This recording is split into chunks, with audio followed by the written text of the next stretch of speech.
criança, tá certo? Então, o processo de aprendizagem da criança ou de construção do ser como um todo não parte apenas da educação na sala de aula, mas parte também, principalmente, dos pais e da educação que vai complementar essa criatura, esse ser, tá certo? Também a comunidade faz parte desse processo de aprendizagem. Se a gente pegar 2 gêmeos, que já foi até feita essa pesquisa, se você pegar 2 crianças gêmeas e colocar elas morar em ambientes diferentes, aquela criança muitas vezes ela vai ter uma conduta diferente. Por isso que o meio também faz parte da construção desse ser, tá certo? Vou passar um pequeno vídeo para vocês verem como inicialmente para se construir um ser humano.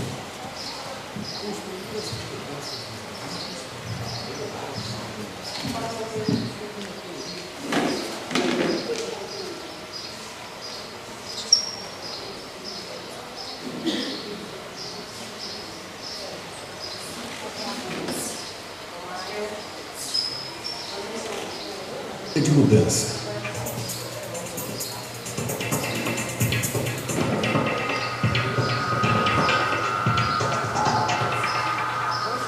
A maioria dos desafios sociais que as sociedades modernas enfrentam, seja na capacidade das pessoas de trabalhar de forma produtiva, de ser um bom cidadão ou de manter-se saudável, tem suas raízes na saúde e no desenvolvimento durante a primeira infância.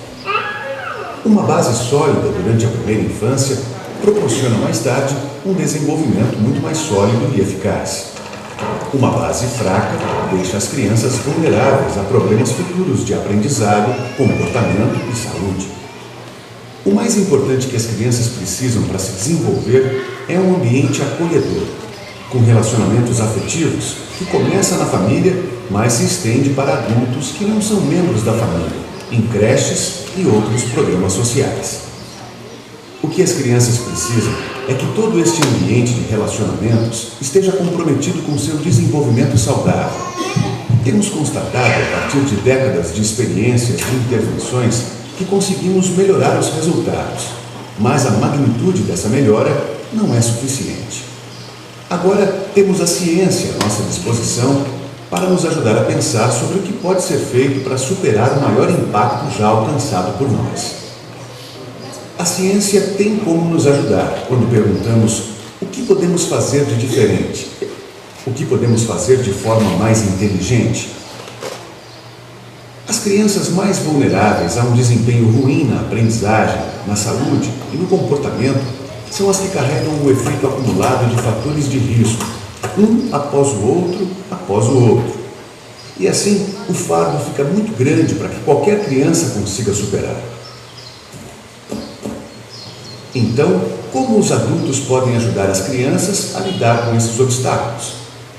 O que poderíamos fazer para fortalecer a capacidade de todos aqueles que interagem com as crianças? Bem, todos nós precisamos de alguns tipos de habilidades para lidar com a adversidade. As habilidades de focar a atenção, planejar, monitorar, saber trocar a satisfação imediata por uma recompensa posterior, ser capaz de resolver problemas, conseguir trabalhar em equipe.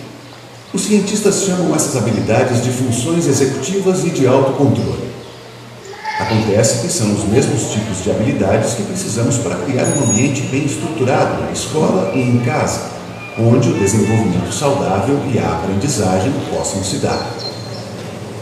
E a ciência do cérebro nos diz que as diferenças nessas habilidades começam a surgir na infância, dependendo do ambiente no qual as crianças vivem.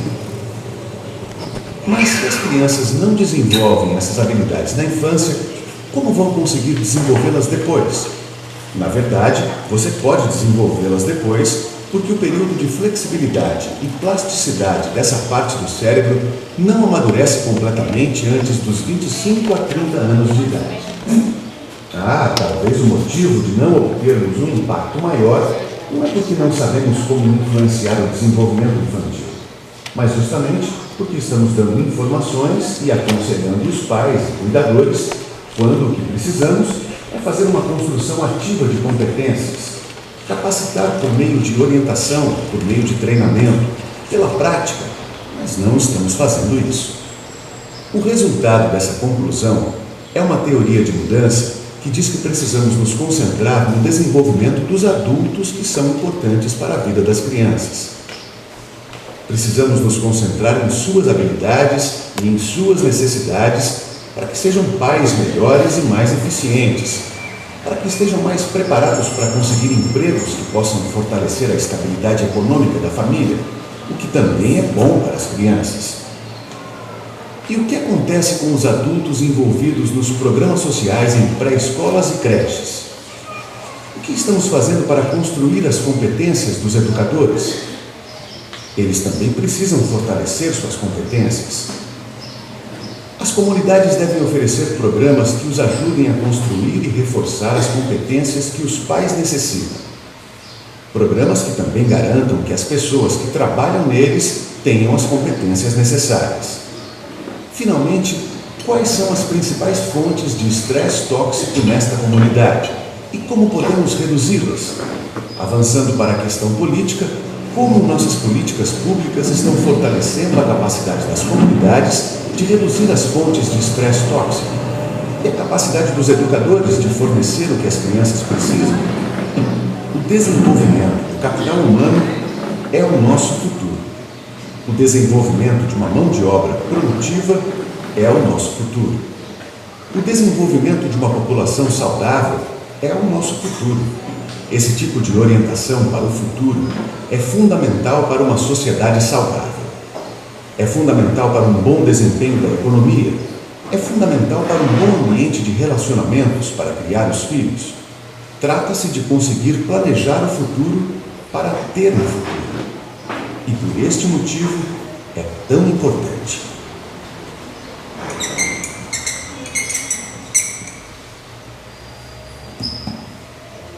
E aí, pessoal? O que vocês têm a me dizer nesse vídeo? Conta alguma coisa da nossa realidade esse vídeo? O vídeo ele traz um ponto interessante, que ele diz que vamos construir o adulto para que saibamos construir a criança também, né?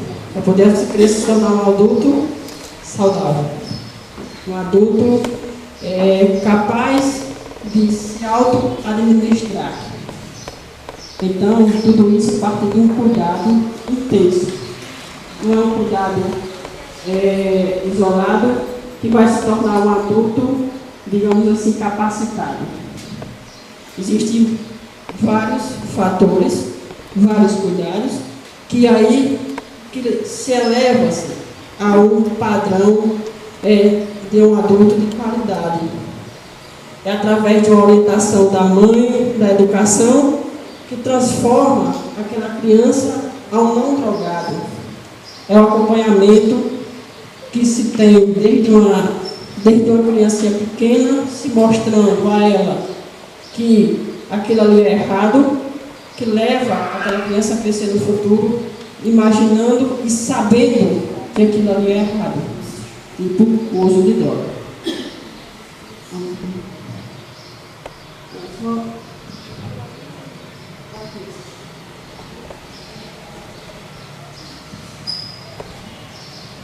E aí, para começar esse slide, eu falo em materno, que é onde tudo começa, né?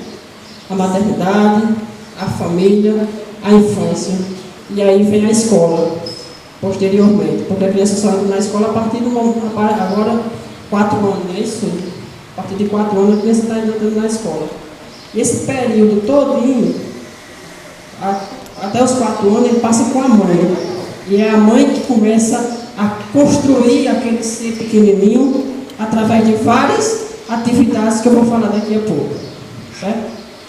Passa. Então, eu pergunto, qual a importância dos primeiros anos de vida de um indivíduo?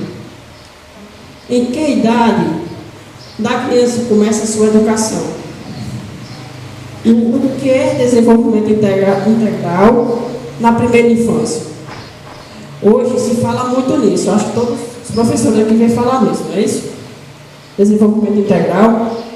E, inclusive, tem até agora um programa de saúde da escola integral, uma coisa assim, que é de manhã e de tarde, que a criança passa o tempo integral, né? Na escola, de manhã e de tarde, justamente para dar uma educação maior.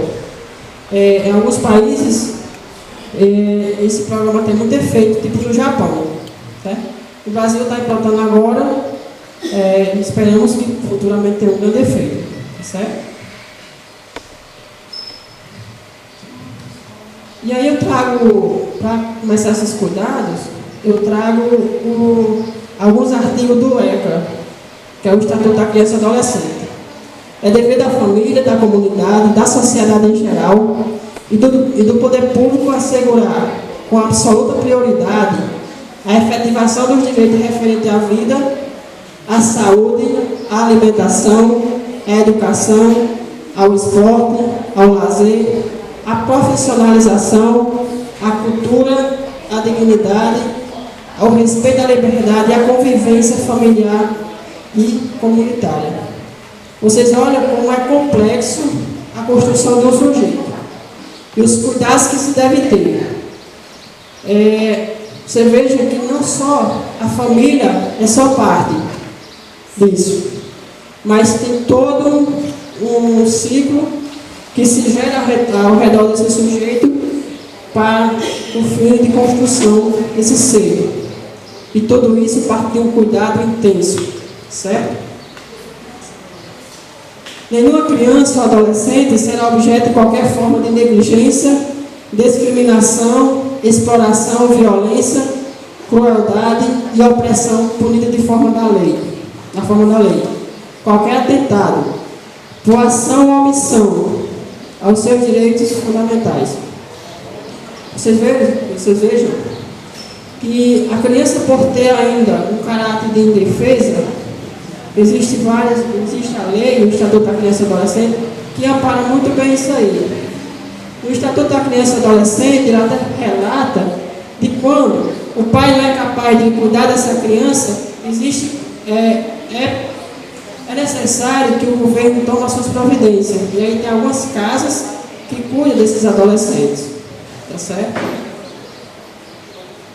A criança e o adolescente tem o direito à proteção, à vida e à saúde, mediante a efetivação de políticas sociais públicas que permitam o nascimento, o desenvolvimento sadio e harmonioso em condições dignas de existência.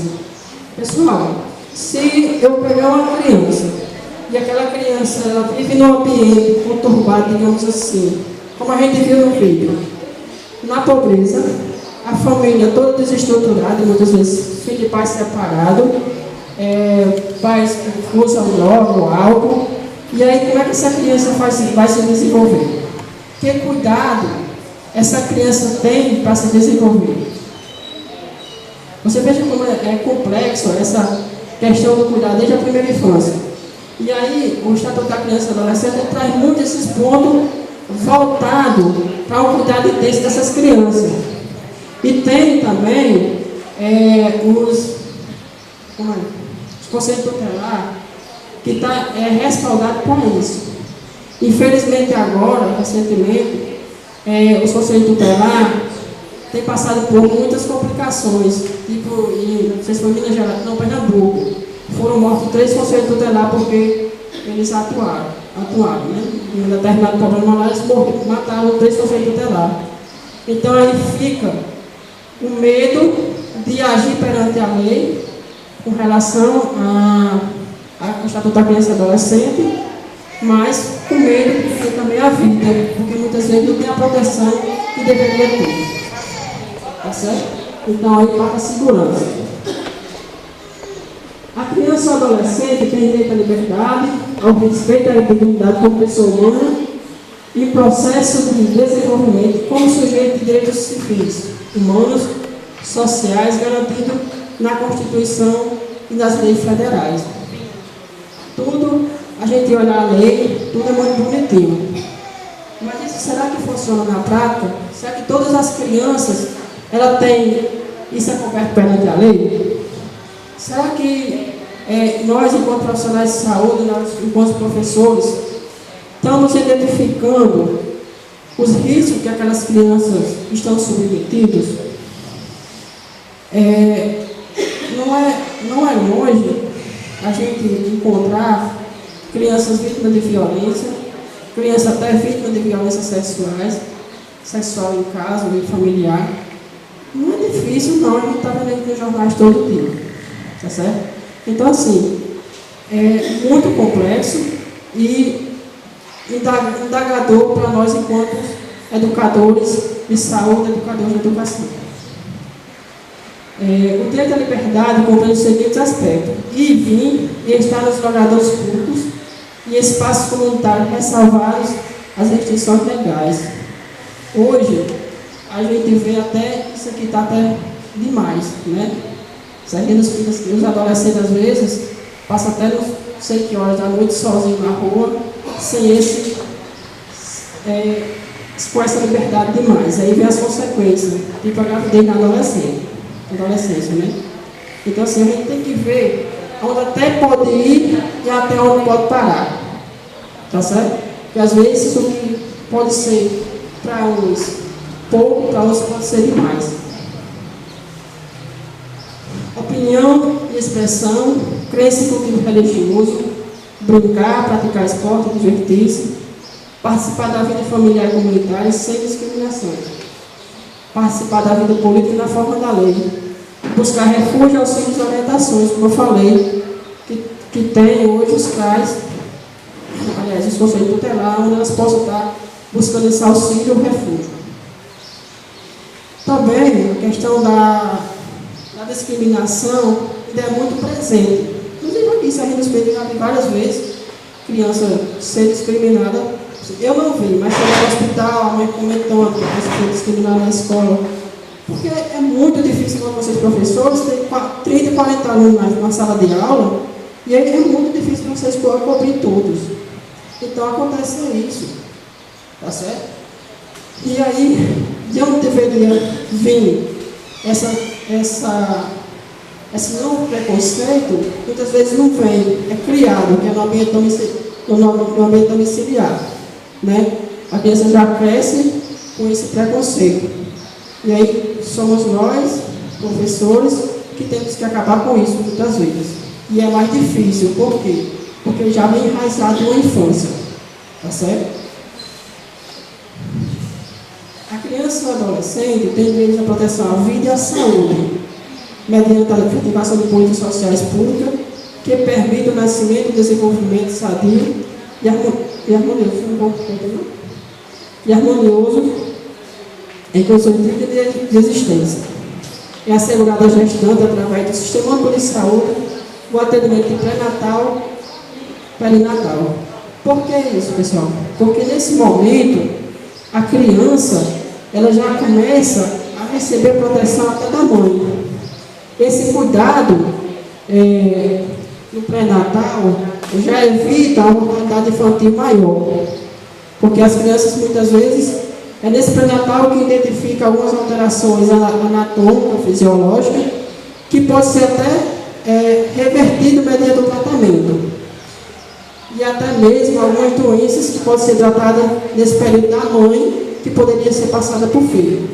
Então, esse cuidado, que nesse ser que ainda está em formação, que esse ser ainda vem totalmente desprotegido de imunidade, do meio ambiente, de temperatura térmica, digamos assim, esse ser começa a ser tratado aqui no pré-natal e no puerpério, que é após o nascimento, até 45 dias. E aí, os programas sociais, né, que vêm para ajudar nesse desenvolvimento dessa criança. Que vem o Brasil Carinhoso e Bolsa Família. Para quê, pessoal? Para justamente diminuir a questão da pobreza. Diminuir aquele estresse tóxico que foi falado no vídeo. Tá certo? É através disso aqui que a criança já tem mais direito a mais a alimentação e direito até a comprar outras coisas além da alimentação que possa ajudar no seu desenvolvimento. Tem o crescimento e o desenvolvimento, que é o CD, que é o Programa na saúde, que é aquele acompanhamento da criança, onde a gente vai estar identificando, através de consulta da enfermagem, alguns distúrbios que essa criança pode estar sofrendo, ou algumas questões anatomofisiológicas que aquela criança pode estar. Muitas vezes nesse CD que se descobre uma doença. É através do teste do pezinho, é através do CD também que se identifica uma criança que não está imunizada. E aí aquela criança começa a se imunizar. Certo? A partir daqui. A política nacional de atenção integral à saúde da infância, que é aquela política que vai até no domicílio, que busca ver a criança como um todo, para evitar mais uma vez, como eu já falei, a toxicidade, né? Tem o Bolsa Escola, onde já vai ajudar a manter aquela criança na escola, que muitas vezes a criança era tirada do ambiente escolar para ir para trabalhar, trabalho infantil, e aí vem a Bolsa Escola para ajudar a diminuir o trabalho infantil. Os bancos de direito humano, o NutriSUS, que é um programa para melhoria na alimentação infantil da criança, principalmente nas creches, né? Isso a mulher da Nazaré, não sei o nome. Eu não conheço bem de creche, não. Desculpa. Tem mais informação a esse respeito sobre creche. Parece que vai ter até SUS. Vai ter um sachê agora, onde vai ter comida e nutriente para ajudar nessa dieta da criança na escola. Também, né?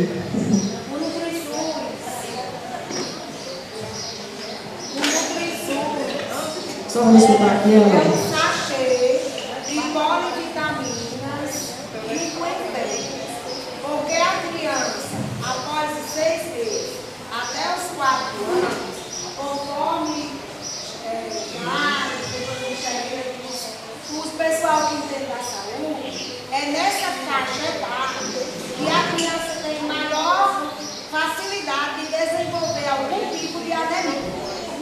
Aí esse sachê é colocado em uma pequena parte da refeição para a criança consumir todo no período de 36 dias. Depois que ela toma, passa 4 meses sem ingerir o sulfato ferroso, que tem na unidade mista, né? Porque após 4 meses é que ela vai poder de novo voltar a tomar esse polivitaminas. Se ela tomar o polivitaminas em seguida tomar, por exemplo, sulfato ferroso, ela vai ficar com excesso de febre. O programa NutriSUS, como todas as coisas, precisa seguir a estatística. A estatística que foi, os sachês vieram com a estatística do ano passado, com o censo do ano passado. Então, o que aconteceu? O censo do ano passado era um tanto de aluno. Esse ano é outro maior. Então, não deu para cobrir todas as crianças matriculadas nessa faixa etária. Se a gente fosse cobrir todas as crianças aqui do centro, deixávamos desprotegidos os sítios, onde o número de crianças é bem pequenininho. O que a gente fez? Priorizamos os sítios, porque o número de crianças é pequeno, e vai atender a todas as crianças matriculadas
Você vê como é importante também, porque, veja, a criança bem alimentada, ela dorme melhor, ela se desenvolve psicologicamente melhor, ela aprende mais, desenvolve os hormônios dela de crescimento melhor, porque existe o hormônio de crescimento da criança. Durante a noite ela cresce mais, e aí se a criança está bem alimentada, ela se desenvolve melhor. Meu irmão costuma dizer, meu irmão é o mais velho, tem 1 metro quase 90. Eu fiquei desse tamanho porque eu sou filho de rama, né?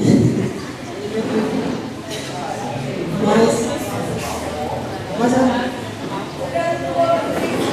também não tomei nutrições. Na minha época não tinha merenda não. Aí vem, pessoal, tem o PSE e o Mais Educação, que vem a somar com vocês professores, né? Tem o PENAC, que é o Programa de Alfabetização na Idade Certa. Tem o PROED, que é o Programa de Educação de Resistência à Droga, esse é do Estado do Rio Grande do Norte. E tem o Projeto Trilha, que é um conjunto de materiais elaborados para instrumentalizar e apoiar o trabalho docente no campo da leitura, escrita e oralidade. Que são os programas que existem do governo para o melhor desenvolvimento da criança.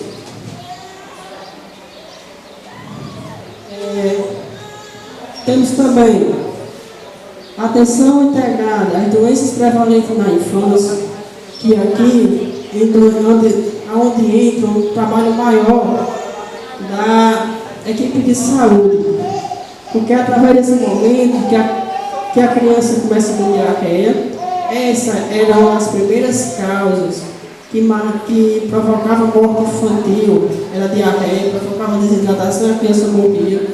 Hoje, isso raramente acontece, criança morrer por diarreia, ainda acontece naqueles estados mais pobres, que tem menos assistência à saúde, tipo a Amazônia, isso acontece muito. Aqui no Nordeste mesmo já acontece bastante, mas graças a Deus aqui em Serra do Espírito, depois que eu entrei, está com 3 anos, não tivemos nenhum caso e esperamos que não tenha. As doenças respiratórias agudas, tipo a renite, a faringite, a rinocinusite, as pneumonia e as bronquiolite, que também é a segunda causa de mortalidade infantil, também esse número tem diminuído significativamente por questões desse cuidado na primeira infância. A desnutrição, que vem as consequências vem o marasmo e o caxiocó. Gente, hoje existe uma preocupação grande dos profissionais de saúde com relação ao caxiocó. Essa é uma doença que a criança está alimentada com calorias, porém as crianças não estão alimentadas com proteína. É costume a gente ver hoje crianças comendo muito pipoca, coxinha, salgado em geral, refrigerante. Ali são carboidratos que vão se transformar em glicerídeo, tá certo? E aí, cadê as proteínas que a criança não tem? E aí interfere no crescimento da criança, interfere no desenvolvimento físico e motor, tá certo? Porque aí os músculos são compostos de proteína. Se ele não tem proteína, não tem como formar músculo. Tá certo? Então, a gente tem essa preocupação. E o marasmo, ele é uma deficiência de proteína, de alimento no modo geral, de proteína e carboidrato. Então, merece destaque a questão da nutrição, que é super importante nesse desenvolvimento infantil. Doença do refluxo esofágico, isso aconteceu já muitas vezes a criança ir dormir e ela tem refluxo e se cascar com o próprio refluxo e morrer. Tá certo? Vale salientar muito a questão de quando colocar a criança para dormir, porque quando às vezes você coloca a criança para dormir com ela com a barriguinha para baixo, ela pode se sufocar. Tá certo? As síndromes nefróticas, que é as doenças renais, e as causas externas, que vêm as violências, os acidentes, tá certo? acidente por corpo estranho, acidente por submersão, que é afogamento, queimaduras, etc. E aí, para as crianças, os efeitos agem sobre a cognição. Toda a criança bem alimentada, bem educada, ela vai ajudar na cognição. Por quê? Porque as crianças, quando mal alimentadas, elas diminuem a concentração, elas têm atraso psicológico, tá certo? Atraso, retardo de memória. A criança pode ficar irritável, hiperativa ou impulsiva. As emoções, a criança fica mais violenta. A saúde física apresenta risco, né? Ou, muitas vezes, dependendo da nutrição, ou sobrepeso ou desnutrido. E problema para os pais, e aí os conflitos. Os pais começam a ficar estressados porque a criança dorme pouco. A criança com fome, como é que dorme? Né? E aí os pais começam a ficar estressados, a criança começa a chorar, o pai passa a dormir menos, e aí começa o problema dentro de casa. Então, por isso que a gente vê que tem vários programas sociais, principalmente na questão da alimentação e os cuidados na escola.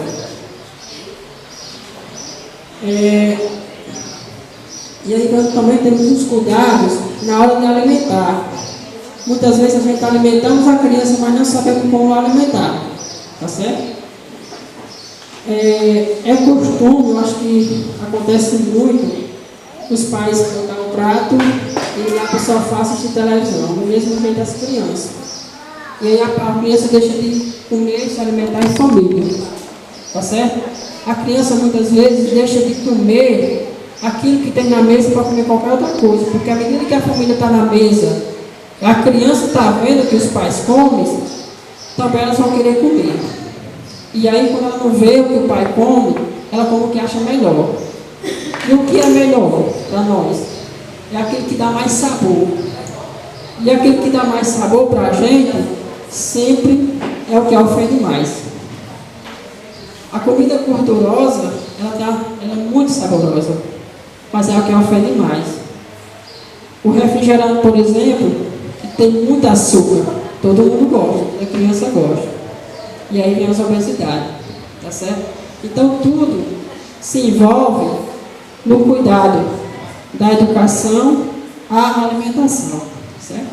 E vem a imunização, que é uma forma de cuidar da criança a se proteger contra vários tipos de doenças. Hoje a gente tem 13 tipos de vacina aqui que já imuniza a criança e evita de ter essas doenças que muitas vezes matavam na infância, tipo a tuberculose, a poliomielite, o sarampo, a cachumba, né? Todas essas doenças matavam muito na infância. Hoje a gente praticamente não se vê falar nisso por questão da imunização.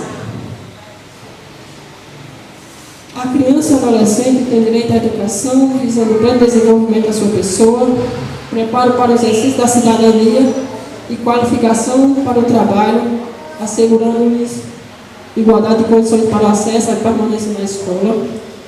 Existem vários programas para isso, e aí a escola hoje, eu fico muito preocupada com a questão da evasão escolar, não é isso? Porque ainda se tem essa evasão escolar. Os programas de governo, eles incentivam muito aquela questão da permanência da criança na escola. O direito a ser respeitado por seus educadores. O direito de contestar critérios avaliativos, podendo recorrer a instâncias escolares superiores. Direito de organização e participação em entidades estudantis. A gente tem o grupo de Luca, né? Hoje a gente vê que são as crianças que estão se desenvolvendo bastante. São muito criativos. Só vamos ficar aqui. A gente vê a vantagem que tem de envolver projetos sociais. Os meninos do Luca, eles são muito criativos. E isso aí reflete também no desempenho escolar e no desenvolvimento social enquanto pessoa.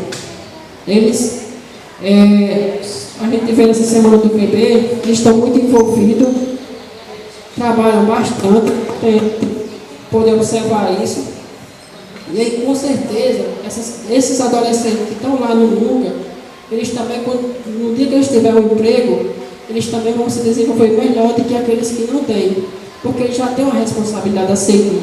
Eles já conhecem aquela responsabilidade que eles têm, e aí leva vantagem em relação a outras pessoas.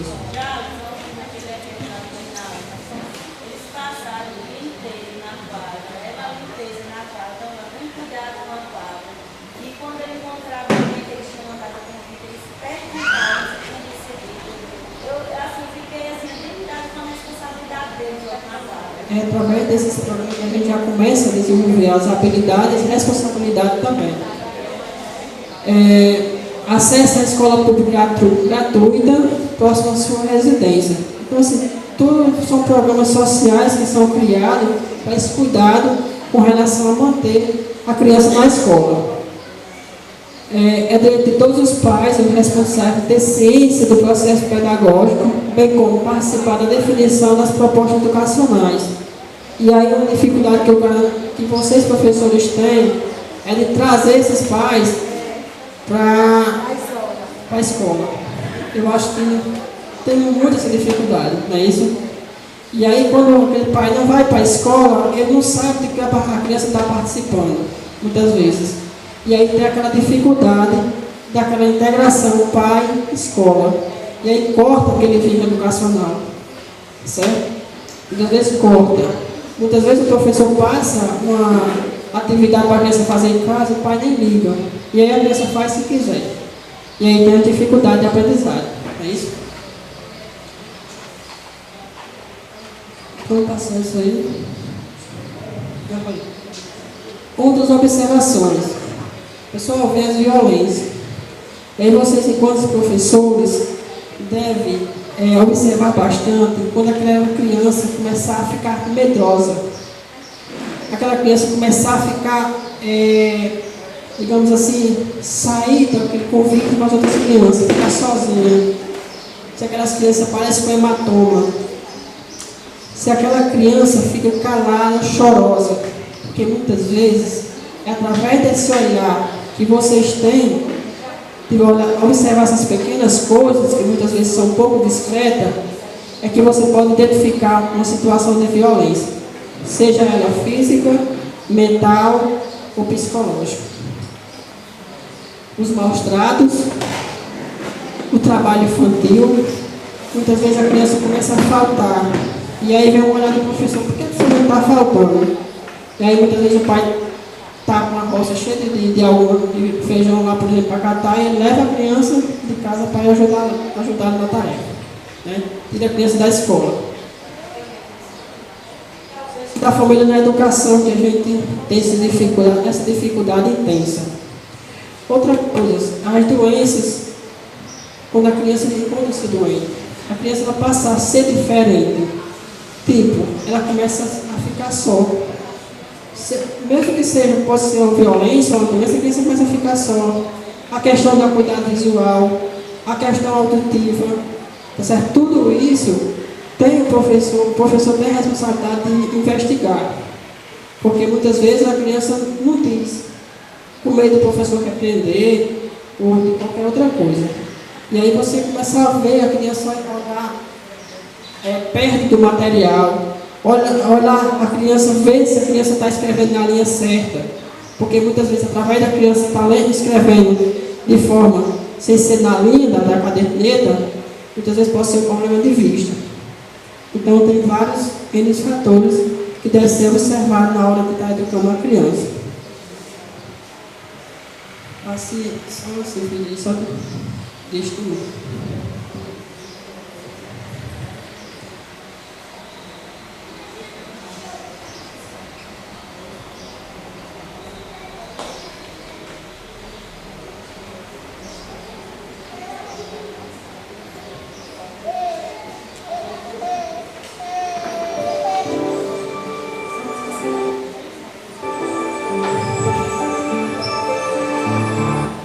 Pessoal, então, eu trouxe esse videozinho só para motivar um pouco, porque às vezes a gente se sente muito cansado. A gente tenta, e muitas vezes não tem o efeito que a gente quer e se sente um pouco cansado. Mas, se a gente pensar direito, também não é hora de desistir e nem desistir, porque os desafios são muitos. E à medida que vocês desistiram de um desafio, vocês também vão desistir de outro, porque achou fácil de resolver aqui para a sua vida. Então, busque, tente subir esse desafio e superá-los.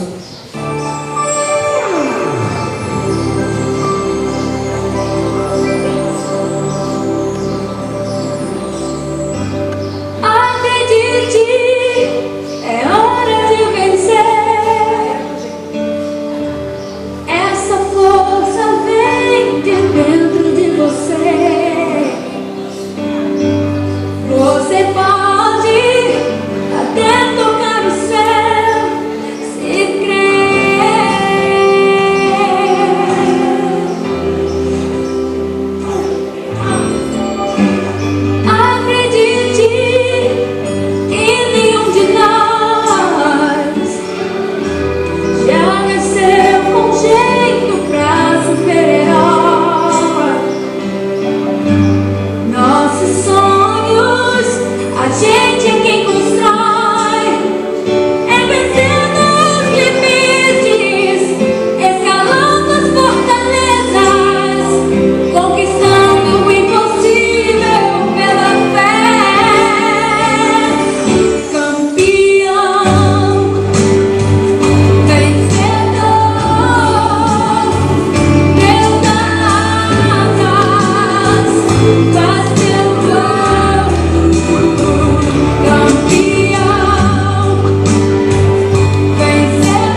Pessoal, era isso que eu tinha para passar para vocês. Espero que tenha trago alguma coisa interessante. Espero que tenha passado, talvez, tudo aquilo que vocês queriam aprender, mas foi o que eu pude fazer de 7 horas até agora. Porque foi sobre isso muito em cima, não deu tempo de estudar muito para isso e preparar essas slides. Mas acredito que deu para trazer alguma mensagem com esse assunto.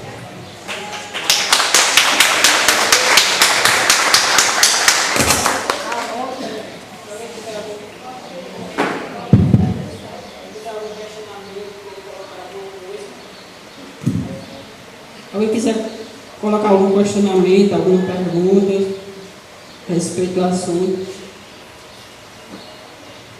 Sei que vocês têm muita experiência com sala de aula, muitas questões vividas.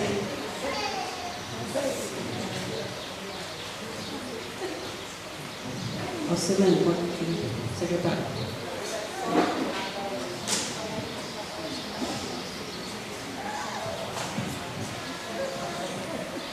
Oi, pessoal, boa tarde. Quero só lembrar vocês, a palestra que vai acontecer amanhã às 3h30 da tarde. Essa palestra é os sinais de violência, né, ministrada por assistente social Aline e a psicóloga Kelly. Os horários, tanto na parte da manhã como da tarde, serão reduzidos para que possamos cumprir o restante da carga horária aqui na palestra, certo? Muito obrigada, Sônia. Era isso mesmo. Só agradecer a presença de cada um de vocês, tá certo? Que saíram no sol até, digamos, razoavelmente quente e que tiveram essa paciência de me aguardar até o final. Muito obrigada.